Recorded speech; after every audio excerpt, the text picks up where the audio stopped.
क्या आपके पास भी है जनधन खाता तो हर महीने मिलेगा आपको 3600 रुपए का फायदा। अगर नहीं है आपके पास जनधन खाता या फिर खाता होने के बाद भी आपके अकाउंट में पैसे ट्रांसफर नहीं हो रहे हैं तो आज हम इस रिपोर्ट में आपको पूरी डिटेल में जानकारी देने जा रहे हैं कि कैसे जनधन खाता बनाना है और कैसे सरकार द्वारा दी जा रही 3600 रुपए आपके खाते में पहुंचेगी।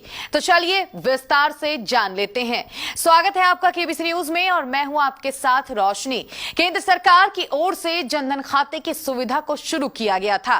अगर आपने भी ये खाता खुलवा रखा है तो आप किसी भी सरकारी योजना का फायदा आसानी से उठा सकते हैं। सरकार जिन भी स्कीम के तहत सीधे पैसा जनता के खाते में जमा करती है उन सभी स्कीम का पैसा सबसे पहले जनधन खातों में ही ट्रांसफर किया जाता है। आज हम आपको एक ऐसी योजना के बारे में बताएंगे जिसके तहत सरकार जनधन खाता धारकों को पूरे 3600 रुपए प्रति माह ट्रांसफर करती है। इस सरकारी स्कीम का नाम प्रधानमंत्री श्रम योगी मानधन योजना है। इस योजना के तहत मिलने वाले पैसों को पेंशन के रूप में दिया जाता है। इस स्कीम का फायदा जनधन अकाउंट होल्डर को भी मिलता है। केंद्र सरकार की मानधन योजना में 18 साल से लेकर 40 साल तक का कोई भी व्यक्ति भाग ले सकता है। जब कोई व्यक्ति 60 साल का हो जाता है तब उसको इस स्कीम का पैसा ट्रांसफर किया जाता है। इसमें सालाना 3600 रुपए ट्रांसफर किए जाते हैं। इस स्कीम का फायदा असंगठित सेक्टर में काम करने वाले लोगों को मिलता है। Street vendor, mid day meal worker, head loader, ईंट भट्टा मजदूर, मोची कूड़ा बीनने वाले, घरेलू कामगार, धोबी, रिक्शा चालक, भूमिहीन मजदूर इस स्कीम का फायदा उठा सकते हैं। इसके अलावा अगर आपकी मंथली इनकम 15,000 रुपए से कम होगी तब भी आप इसका फायदा ले सकते हैं।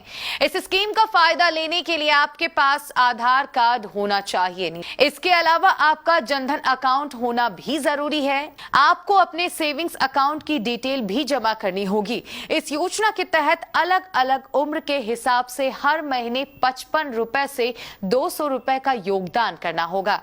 अगर आप इस योजना से 18 साल की उम्र में जुड़ते हैं तो आपको हर महीने 5500 रुपए देने होंगे। 30 साल वाले को 100 रुपए और 40 साल वालों को 200 रुपए देना होगा। इस स्कीम में रजिस्ट्रेशन कराने के लिए आपके सेविंग बैंक अकाउंट या जनधन अकाउंट का IFS कोड की जरूरत होगी। इसके अलावा आपके पास आधार कार्ड और एक वैध मोबाइल नंबर होना चाहिए। इस स्कीम के लिए रजिस्ट्रेशन कराने के लिए कर्मचारी भविष्य निधि संगठन यानी EPFO की वेबसाइट पर जाकर नजदीकी कॉमन सर्विस सेंटर यानी CSC का पता करना होगा। इसके बाद वहां आधार कार्ड और बचत खाता या जनधन खाता जो भी हो उसकी जानकारी IFSC कोड के साथ देनी होगी। प्रूफ के तौर पर पासबुक, चेकबुक या बैंक स्टेटमेंट दिखा सकते हैं। खाता खोलते समय ही नॉमिनी का नाम भी दर्ज करवा सकते हैं। आपकी डिटेल कंप्यूटर में दर्ज होते ही आपको अपने मासिक योगदान की जानकारी मिल जाएगी। इसके बाद शुरुआती योगदान कैश में देना होगा। खाता खुलने के बाद आपको श्रम योगी कार्ड मिल जाएगा। LIC की शाखा, राज्य कर्मचारी बीमा निगम, EPFO या केंद्र और राज्य सरकार के लेबर ऑफिस में भी जाकर आवेदन किया जा सकता है।